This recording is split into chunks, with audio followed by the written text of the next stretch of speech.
someone said, do you only write when you're inspired? And you said, yes, I only write when I'm inspired. Luckily, inspiration happens every morning at 9 a.m. Yes, I've heard that quote actually. And I don't know if it's like Stephen King or something. It's, but yeah, it's somebody big. I've heard that. And my other favorite one is, if you want to get hit by a train, you need to stand on the train tracks. Yep. So again, practice, repetition, show up, stay in the room, set yourself a timer, try and write for 45 minutes, go do something else, come back, hit the timer again, go do something else, stay in the room, because sometimes, the source or wherever that this creative art lives from needs a bit of coaxing, and you need to give it its time to come out and feel safe to come out and go whatever direction it does. So I just, again, try to be the jar and let the lightning hit it. Welcome to the Vocal Lab. I'm Sarah Ramsey, and this show aims to pull back the curtain on the entertainment industry, where veterans give up-and-coming artists some of the information they wish they'd had when they were just starting out. Sort of a music industry primer, if you will. Thanks for joining us on the Vocal Lab. This is actually part 2 of our interview. So if you haven't caught part 1 yet, head back to the episode right before this one and get all caught up, and then join us back here. We'll see you soon. You know, we've talked a lot about your fan base and nurturing the relationships there. How has social media factored into that whole equation for you? Social media is just the branches of the tree to be able to connect with people. I think people go on there for, I don't know. I think everybody has a different reason for social media. Some people doom scroll. Some people are on there because they don't feel like they have any outside connection in their life, and the only connection to human beings they have is through social media. And for me, I've always used it as a tool to share what I'm doing, as well as a place to try and affect people's day in a positive way. I'm very honest about good, bad, sad, glad in my life, especially on social media.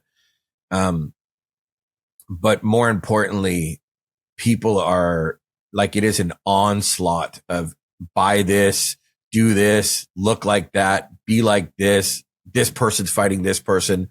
There is such a fucking drain from social media that, like, it's not on my phone anymore. I don't keep any social media on my phone. So when I'm posting, I have to specifically consciously post, and I'm probably not doing it the right way right now. I probably meant to post more than I am right now. However, I value my own mental health over social media, and it's taken me a long time to fight with that push and pull. So I think you should be careful with it, because it is all consuming in some points, and people are giving you the highlights of the good shit, not showing you that stuff. And I try to keep my social media. Luckily, you know, it's a place where you can align and you can connect, and you can kind of see the branches of my tree where they go out from there. And I also try to interrupt people's feed with positivity. So if you spent your whole day scrolling through some shit, feeling some type of way, you're probably going to land on mine and go, what was that? And my intention is just, I know what it's like to go down that rabbit hole scrolling.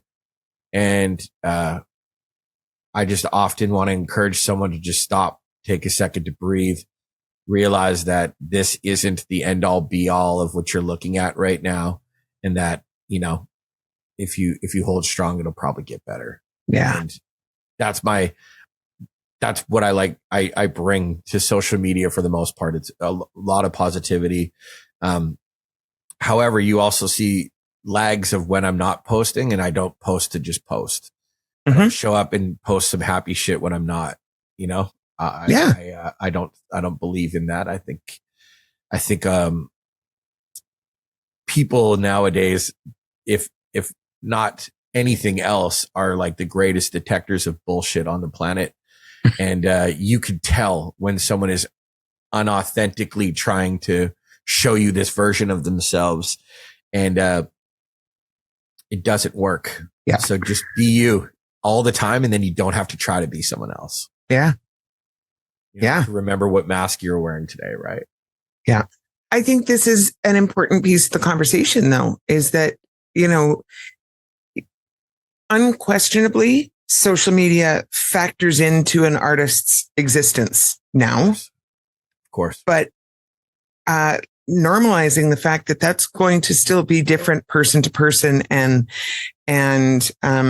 validating showing up authentically rather than showing up inauthentically.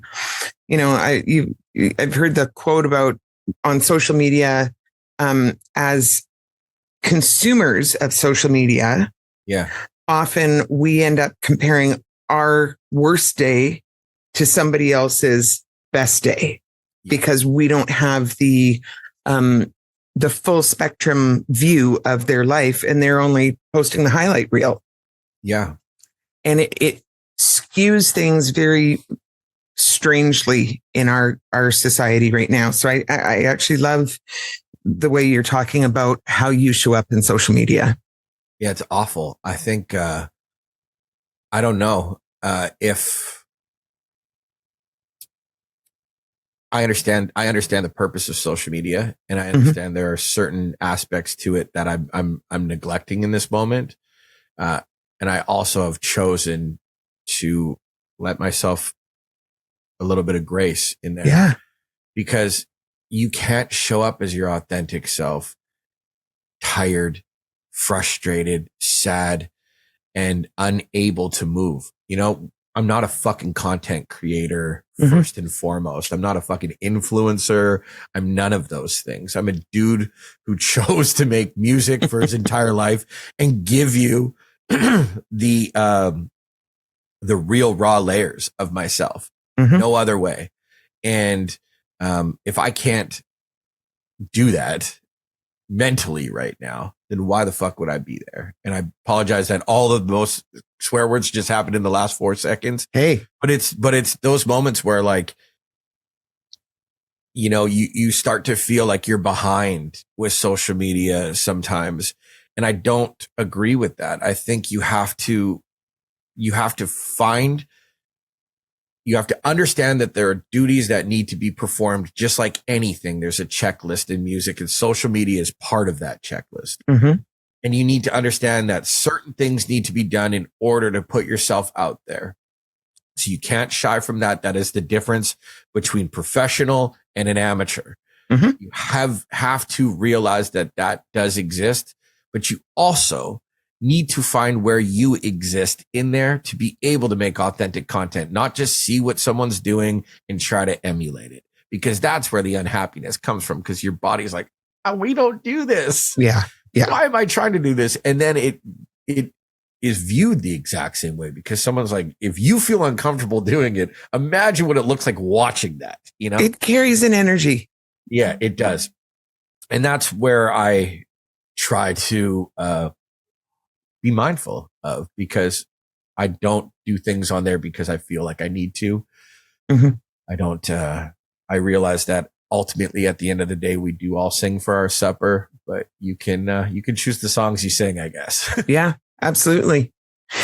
So video is unquestionably another big part of music these days, and has been for some time. For sure. How do you approach your video production and release? Just like anything, like we, at the very beginning of the conversation, I said, the only thing that made sense to me is music. Movies are like the only other thing that makes sense to me. So luckily, conceptualizing and, I often have pretty good, visual idea of where the song is going to go after I've written it, and kind of brainstorming the ideas. And again, I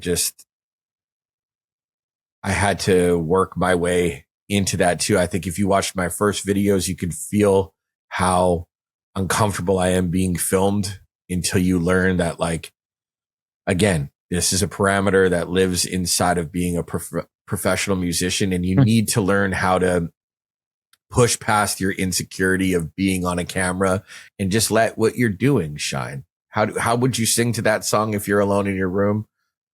Make it like that on camera. And, so it just comes back to the authentic part of it all. I understand that music videos are such an important way for multiple reasons. Like, one, if it's fun and clever, people will probably watch more of it. But it needs to be authentic to yourself again, because if it feels contrived, it's just like anything else. And for me, my music videos are a pretty big representation of who I am as a human being. They carry the same theme of every other aspect of my life. Some are fun, some are serious. And, I try to remember that the person watching it isn't me. And, so when you're create for yourself, but create for the people that are going to watch it too, because this is your chance to kind of entertain a little bit and give them some fun. And what I mean by that is, if there's something that might make you feel uncomfortable personally to try it, you should try it, because that might turn out into something. I made a song called Dad Bod, and that video, I don't know if you've ever seen it, is probably one of the most uncomfortable things I've ever done in my life. But I knew by shooting that video, it would make someone else feel comfortable in their skin. And that's what I wanted. I wanted people to see a video like that and go like, you know what? I am going to wear that to the beach this year, and I don't give a shit what someone looks at. And I'm going to sing this song loud and tell them I'm happy. I look great the way I am. And I want people to feel confident and sexy how they are, and not hide anything. So the whole point of that song and video alone was just I was trying to find an easy, digestible way of allowing people to feel better in their skin, with a little bit of humor and comedy to it, and letting myself be the joke of it at the time. And that's fantastic. That was the whole point. Dad Bod had no other purpose other than to make people feel comfortable in their skin to a fun song. And people love that song. They get a good anthem out of it. There's a lot of people that, might have a few extra pounds that love that song. And, I was very uncomfortable. I mean, I don't know many people that are comfortable in Versace underwear, like Speedo shooting that. That was not, you gotta have a lot of, let's go for it, some gusto. Absolutely. I have not seen the video, but you know what I'm doing as soon as we're done this interview, God. Right? You should. If you've never watched Dad Bod, it's a pretty big,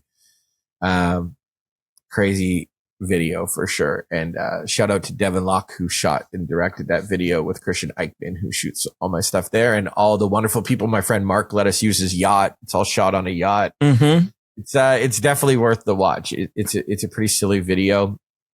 We had lots of people in the video, and it was a lot of fun. And so music videos can be serious and they can be fun at the same time. So just try to find what works for you in your music. How have you approached songwriting? Do you write as a solo writer with co-writers? And has it been something that you've just developed naturally, or have you done some structured learning in that area? And how do you keep it current? I have done a mixture of everything, probably, but only on Worried Sick did I write with like a co-writer on 2 songs. My great friend Patrick Gavigan from Best Night Ever Band. Pat and I wrote 2 songs together on that record. We wrote Time Don't Wait and Kings of the Summer together. And I had never really written with someone before. And Pat is an incredible all-around musician. And it was just fun to vibe out. Him and I, for years, would just send things back and forth. Like, hey, what do you think of this? Do you like that word? Would you change that one? And I'm a big fan of like cool wins, right? I don't have the best idea in the room. The coolest idea in the room usually wins. But I've written by myself my entire life. So every album I write alone. Tom wrote on 2 of my first records. He wrote some of the verses on my very first record on I'm Brandon Hart. He wrote the verses for Dreams. And so I've been lucky to have a lot of inner collaboration with my best friends, just throwing words back and forth, stuff like that. But as far as songwriting, how I approach it, is just like I approach everything else, completely unorthodox and untrained. However, I do what works for me. So usually, I don't think I've ever sat there and been like, okay, today I'm writing a song about this, which a lot of people do. Like people who are career songwriters are like, today I'm writing about this and tomorrow I'm writing about that. And we're going to write 4 songs about this and they're all in C major and whatever. I'm not that dude. Every song I've ever written is off of vibe. And, I usually, either get an idea or I hum something or a melody comes to me and then I just kind of let it take me. And usually, it'll strike a chord on some type of, emotion. And, I've always said I write from the inside out, not the outside in. So usually the songs are from my perspective of what I'm talking about. I think I think everybody has a different way of doing it. For me, it's always just, I have a melody or a harmony or something. And then the words, I just kind of like try to get out of my own way. Yeah. To allow whatever's trying to come through me. Yeah. That's it. I think it's, it's so interesting. I have watched a lot of, different things of like other people's approach to songwriting and how they write ABC parts and like the pop formula. And I'm fascinated by people that are able to structure it like that. But mine is trying to catch lightning in a bottle in 4 different places and putting it together. Maybe it'll hit here. But it's repetition. My 2 favorite quotes about writing, I cannot remember the author, but someone said, do you only write when you're inspired? And he said, yes, I only write when I'm inspired. Luckily, inspiration happens every morning at 9 a.m. Yes. I've heard that quote actually. And I don't know if it's like Stephen King or something. It's, but yeah, it's somebody big. I've heard that. And my other favorite one is, if you want to get hit by a train, you need to stand on the train tracks. Yep. So again, practice, repetition, show up, stay in the room.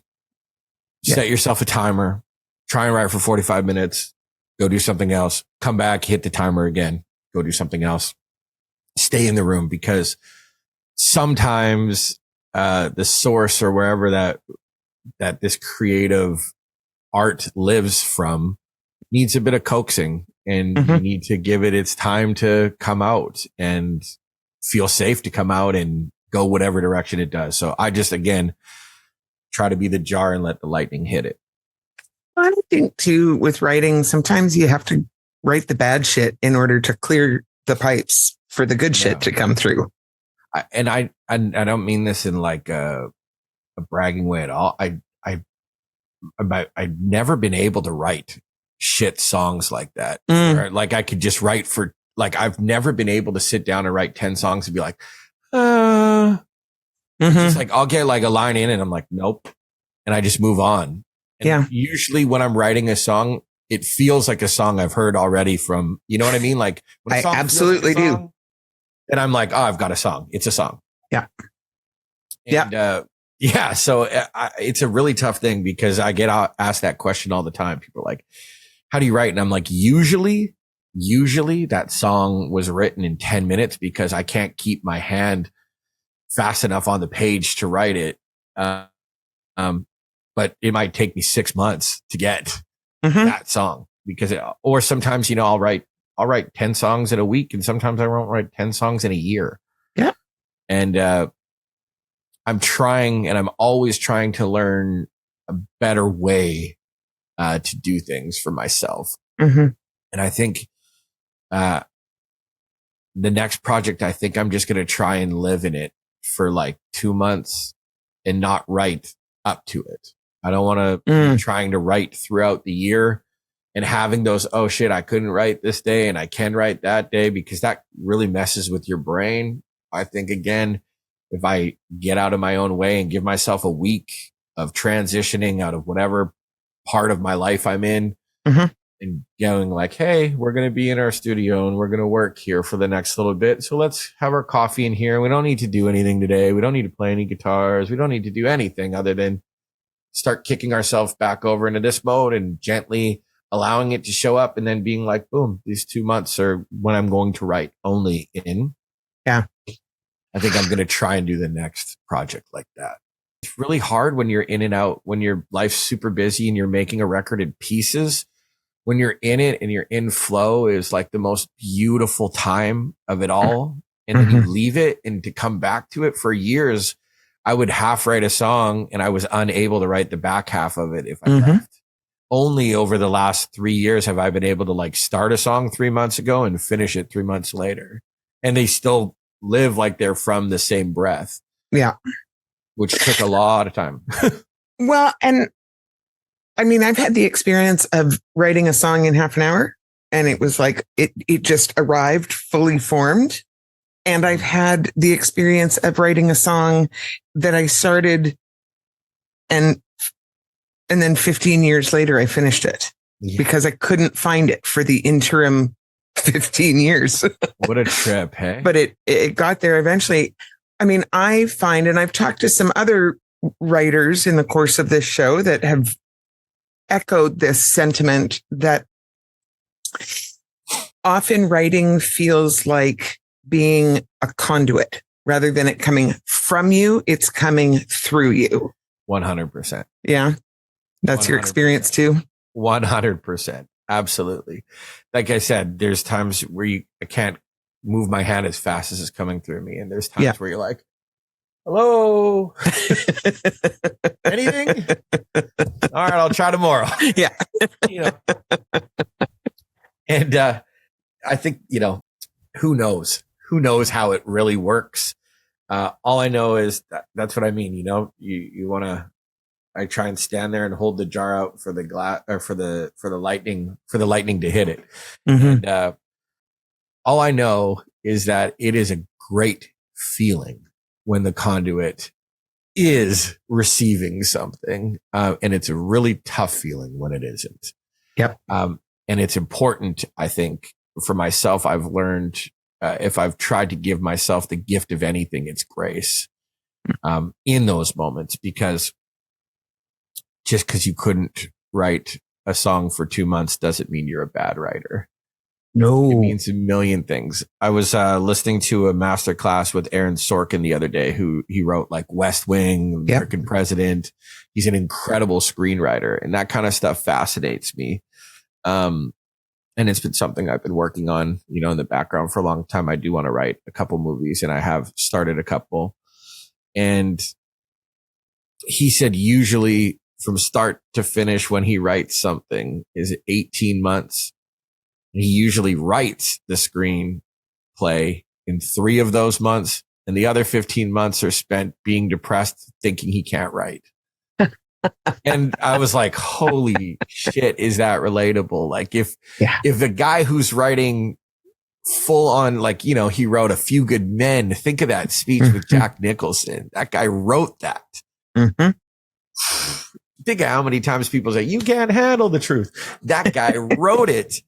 And he's talking about 15 months of being depressed, thinking he's not a writer, and 3 months of actually putting it out. So I think if we all popped our head up and had a look around and realized that grace is often what we need, rather than, berating ourselves to thinking like it's over for you. You cannot write a song anymore. And if you just said, hey buddy, it's okay.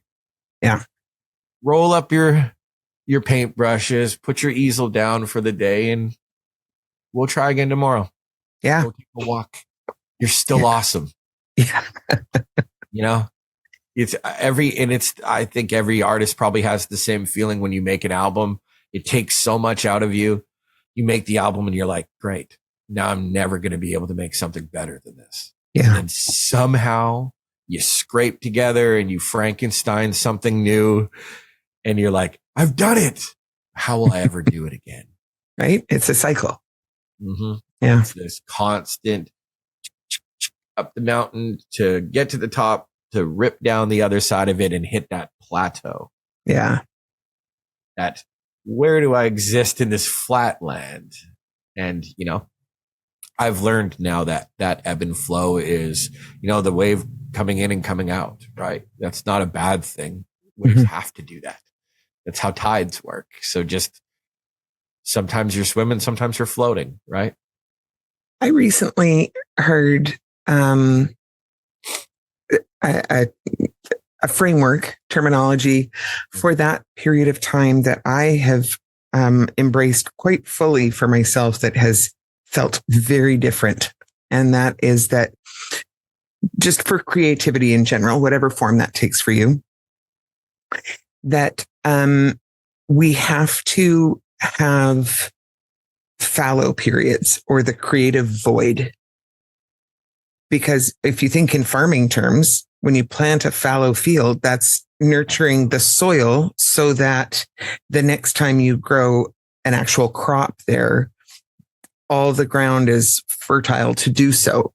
But you have to actually give the soil a rest. You have to replenish what's in there. It's the same for us as people. And I think it's the same for us in a creative process, that we have to have those creative voids in order to let new stuff bubble up, where we're just tending to caring for ourselves and our creative process, which doesn't necessarily mean being active in it. No, 100%.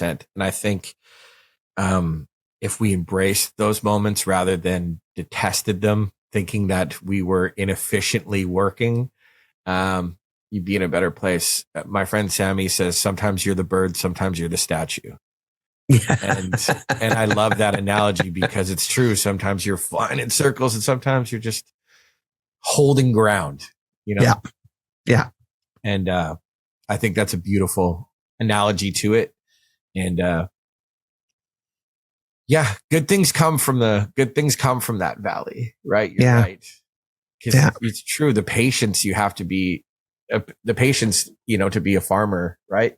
You got to plant something and know that eventually it'll be something. And I think that's a beautiful, beautiful perspective on it all. So let's talk about the relationships in your career. And I mean, I know we've touched on this actually quite a lot through this conversation. So I'm not necessarily talking about specific people, but the relationships. What have been the most important relationships in your career? Personal, professional, that, whatever, that has allowed you to progress to where you are? Multiple relationships for sure. But I think any person personally, any person that helps you to feel your best and want to be your best is a person to keep around in your life. And for me, I think it's easier to explain it as the things I've cut from my life and the things that I've kept in my life. And that goes from relationships with unhealthy, things as well as people. Yep. And the most important relationships to me are the ones that I don't have to worry about where I stand in them. I don't have to worry about how I'm viewed in them, who I am in that, where I am placed in the priority chart to them. Anything that was drawing on me negatively, be it substance or person, I've removed from my life. And that sounds harsh, but cutting dead weight is an important thing. And having people around you that encourage you.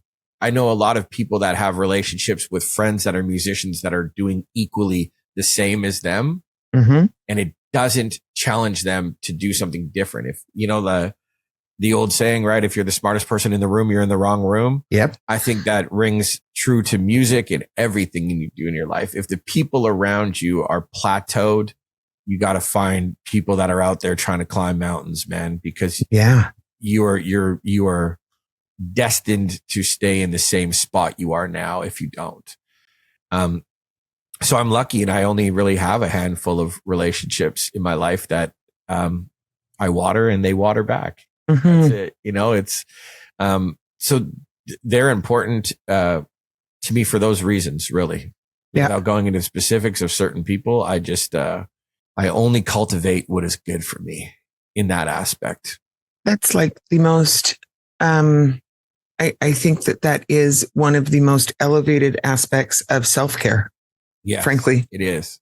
And it's such a hard thing because I also think like at different points of our life, we tolerate different things. Mm-hmm. And I think as you get older, and you stop doing some things, the things that you once tolerated, you're like, whoa, wait, what? No, I can't do that. And I can't get on the phone with someone and every time I leave the conversation be so drained of my energy that it takes me 2 days to refill my cup. And I apologize if that hurts someone's feelings and they need more from me than I can give to them. Mm-hmm. However, you need to understand that you can't pour from an empty cup. All those cliche analogies exist because any old saying and analogy exists because it's true. Yeah. It's because many, many, many people have dealt with it. And I think the faster you can realize that people pleasing gets you nowhere. Mm-hmm. And, well, it gets you somewhere. It's just not where you want to go. Yeah, fair enough. It's incredibly depleting. It is. And it took me a long time to just like, okay, it's fine. I think, people have a fear of being alone a lot and they mistake loneliness for being alone. So they'll constantly go back to things that didn't serve them in the time and they've made it out of them. And now they're back to it, not realizing that like in order for you to grow in life, it requires isolation and it requires, the right people coming back to the soil stuff, right? It's what you put in your soil is how you're going to grow. Yep. Let's talk about the realities of life on tour, the impact that has on your body and voice. So especially as an independent artist, you don't have big fancy tour buses and posh hotel rooms. They're probably meet and greets to navigate. And you're out there at your merch table on top of your actual performances. So it's not always as like pretty and fancy as it might seem from an outsider perspective. No. That comes with some harsh realities for singers around vocal fatigue and lifestyle. And how do you balance the needs of both ends of the spectrum? You need your voice to sing the show, but you also need to be at the merch table to, hang with your fans and do the meet and greets and the whatever. How does that all balance out for you? I don't think it does, to be clear. But again, it's about making the proper choice. And so I'm very conscious of alcohol. I don't drink alcohol anymore, but when I did tour and I was still drinking, I don't drink before shows. I usually, if I'm going to have a beer, it would be after a show and then an abundance of water after that beer. Trying to hydrate as much as possible, pre and after a show. I pick my moments to talk to people. I don't do it when the music's pounding in there and there's somebody else playing. I think that's really important. Usually we save the meet and greets for the end of the night when the show's done completely. So you're just talking to somebody like we're talking right now. I don't have to raise my voice. I drink a lot of tea. I think this is one thing that people often forget. And I always remind people on the road, every single gas station you stop at to pee or to get gas has hot water and it's free. So buy tea bags, keep a travel mug in there and get tea every time you stop. If you really, it's so good for your voice because it's hydrating and it also feels nice. You can get nice ginger ones and things that are smooth for your throat. So I'm a big tea drinker. And you're not going to get the amount of sleep you want, nor need or require in any aspect of life. So just remember that nothing good happens after 2 a.m. Go to sleep and try to rest up because tomorrow, the only person you're going to let down is the people that you're their Friday night plan. So respect that. Don't show up hungover and shitty and tired and sick and you don't want to be there. Respect that. Respect the people. Love that perspective because we often, I think, look at it from how does it affect me as the performer? And there again, it just speaks to the fact that you approach things out of service to the relationship. So if you are prioritizing your activities today in order to serve your audience tomorrow, that puts a completely different perspective on it. I think people, they sit there and they look at their merch item and they go, what's the maximum amount I could sell this for? And how much money can I make off of it? And I look at the entire night like this. Thursday may be your one stop in Salt Lake City. And you're thinking about, that's the date that I play Salt Lake City. And you're not thinking about anything else. What everybody else in Salt Lake City is doing is this Thursday, 2 months from now, is the night that I'm getting a babysitter. If you have kids, it's our one night that my mom's going to come over and watch them. It's what I've been saving, the extra money that I get from my paycheck. That isn't a lot. And how expensive is that ticket? And can I afford to take me and my wife? And do we have enough money for some drinks? You don't take into the perspective of how much a fan is really shouldering to come see you. Yeah. So then they make it in there and they want to get a shirt, and you've got your shirt priced at $45 or something, and they can't leave with anything because it means we don't take a cab home or something else. I think about every single detail in the merch process, but as well as that online performance. I'm somebody's plan for that month, that week. I might be the thing they get to do. Often your tickets for someone's birthday or Christmas, or you are it for them. And you have the audacity to show up shitty, hungover, not wanting to be there, half-assing it. That is such a cop-out to me. Yep. I don't believe in it. I don't subscribe to it. And if you leave with anything less than me, no one's going to care more about it than I am. I'm going to beat myself up for the next 6 dates trying to outdo how I played there. So I've always respected it by not, I'm not going to say I never played a show drunk in my life. You know, I've probably at moments drank too much whiskey while playing, but I don't think I've ever given someone a fall down shit performance, like ones I've been privy to in my life from other artists. And I know we all deal with pressure differently. I think not everybody understands. Most people are trying to combat nerves. But I respect how much of a job and how much of a responsibility it is, and what a privilege it is to be able to even get to do that in the first place. So I think it should be respected as so. So if you work a job now in your life and you're listening to this, and you wouldn't show up at 6 a.m. smelling like whiskey to start your duties for that job, for your job that you may hate, and a bullshit boss that you don't like, but you don't do because you're not going to, because you don't want to get fired and you need the money.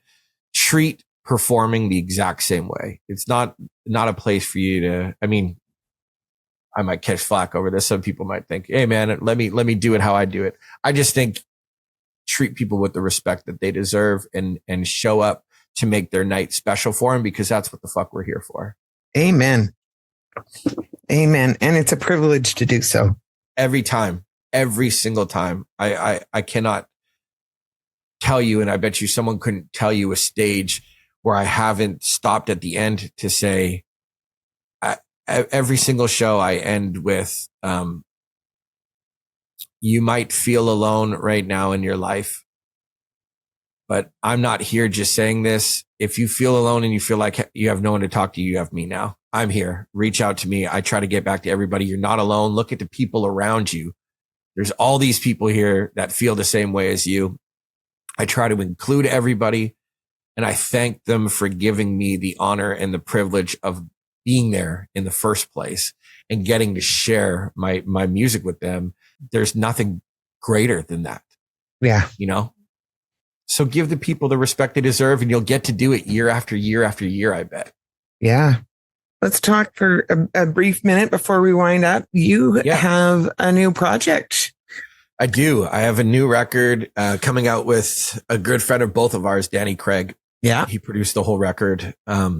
Danny's going to be on this show as well. Is he? Yep. Danny's the best. Danny's the best just as a human being, but he is such a powerhouse, man, as a producer. Danny and I have been friends for over a decade now, and never made music together. We have talked about making albums umpteenth times. Danny's such a great dude. He's beautiful energy, top to bottom. He's genuine. He has zero ego, and he's incredible. He's incredibly talented. And I had a lot of fear around it I did the last 3 records with, my great friend, Evan Morgan, and Ev's great. And we'd been working together for 6 years, coming into 7. And Evan's a multi-instrumentalist. He played all the parts on the record.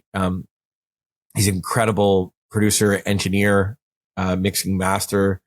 Ev's incredible all around. And I think sometimes you get to this point in music where you're like, you start blurring the line. You're like, I'm afraid, like, if I leave this, what's it going to sound like? What it would be like? And I think that anticipation of being afraid to change things or shake it up because things have worked a certain way up until that time is like, ooh, this is scary. This is new. Is it going to be okay? And, I knew that I wanted full band sound.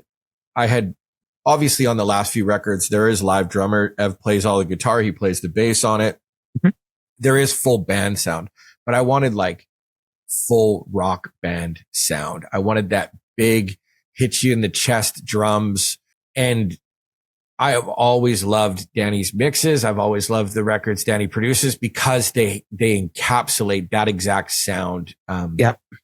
Because of how he is and the music he's made in his life. That's just like really where Danny lives. He's perfectly fit in that area. Not to say he can't do a wealth of other things. He just is incredible, in that aspect. And I wasn't sure and I didn't know how it was going to turn out. And we talked at the top of this year and said, what do you think, man? Are you interested? And it just kind of like worked out time wise that he had time to take the project on. And it was kind of like stars aligned in that aspect. And I threw a couple of songs I was working at to him. And he was like, listen, man, like, why don't I flesh them out? No one's married to anything. And if we love it, let's do it. If we don't, like, it's cool. You know what I mean? And I was like, okay, that's great. Like I started to feel more comfortable. And, my wife said to me, she's like, you're going to know in 2 seconds or not if it's what you want to do when you hear it. Yep.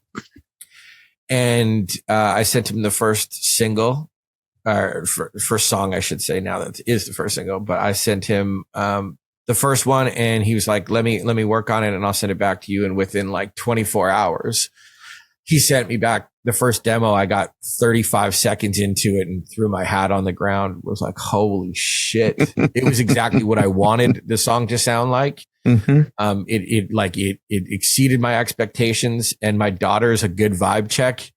She's always, if she's really into the song, even when she was like little, she'd rock extra harder to it. And as soon as this came on, she was like instantly dancing. And I was like, well, we've got something here.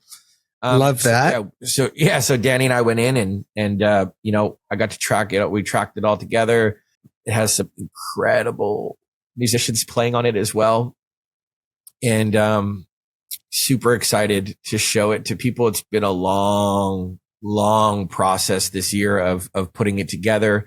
But I really wanted to take my time putting this record out because it was so important to me. And, I do feel like it's the greatest music I've made to date. For the people who I've listen to it so far, I feel the same way. And it doesn't take away from anything I've made in the past. It's just something new. And I think that's what I wanted to try something different to challenge myself. Him and I had always wanted to work together, and I always wondered what my song would sound like produced by Danny. And now I wonder no more.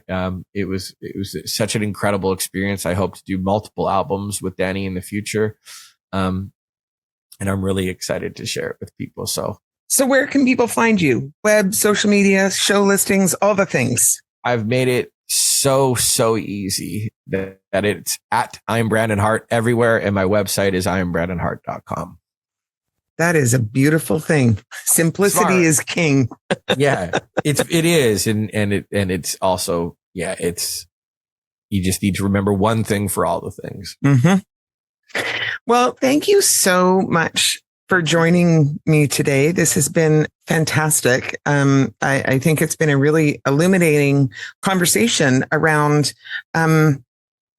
making a successful, sustainable career as an independent artist. Thank you. Thank you for allowing me to be on here. It's great. I always love chatting with you. So it was a lot of fun and happy to be here. Thanks. Yeah.